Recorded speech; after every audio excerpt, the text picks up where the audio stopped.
அடிக்கிற வெயிலில் கிச்சனில் நின்று சமைக்கவும் முடியல, பாத்திரம் தேய்க்க முடியல, கிச்சனை க்ளீன் கூட பண்ண முடியல. அந்த மாதிரி தான் இருக்குது வெயில். வெளியில் செம்ம வெயில் அடிக்குது. அதுவும் இல்லாமல் ஓடு போட்டு வச்சதுனால அந்த ஹீட் வந்து அப்படியே இறங்கிடுது. நம்ம குழந்தைங்க வளர்ந்து நம்மளுக்கு ஹெல்ப் பண்ணுற வரைக்கும் நம்ம மட்டும்தான் செஞ்சாகணும், வேறு வழி இல்லை. அதனால சிம்பிளாக வந்து காலையிலே முடிச்சிடலாம் சொல்லிட்டு கத்திரிக்காய், சின்ன வெங்காயம், பூண்டு, தக்காளி எல்லாத்தையும் போட்டு கடைஞ்சிடலாம் சொல்லிட்டு எடுத்து வச்சுருக்கேன்.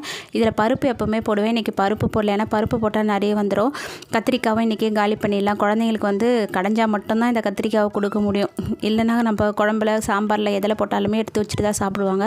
அதனால் வாரத்தில் 2 நாள் கத்திரிக்காவை இந்த மாதிரி பருப்பு கூடயோ இல்லை தனியாகவோ போட்டு கடைஞ்சி கொடுத்துருவேன். இதில் சின்ன வெங்காயம் நிறைய போட்டு செய்யும்போது டேஸ்ட் வந்து சூப்பராக இருந்தது.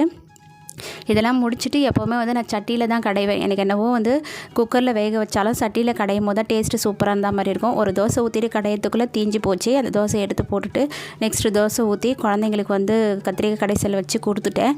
இந்த வீடியோ உங்களுக்கு பிடிச்சா லைக், ஷேர், சப்ஸ்கிரைப் பண்ணிவிடுங்க. பாய்.